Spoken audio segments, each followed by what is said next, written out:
Before anybody leaves the dinner table today, I think it's time we had the sex talk.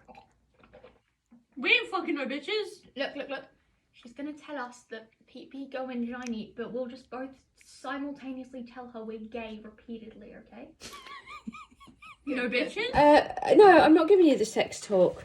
But why did you go up to us and say, I think you can't have the sex talk? I already showed you what the sex talk was anyway. That's not the talk, that's sign It is. language. Yeah, well, that's how I operate. You're blind. How can you operate on sign language? You can't see. Precisely my point.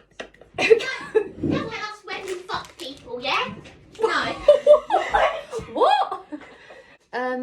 Give us a sex talk, you fucking wanker. Reason why I was It's because you're a fucking slag. Sleaze bag. Off it goes. No, that's you. the whole reason why. Anyway, right. So the whole reason for me suggesting that we do the sex talk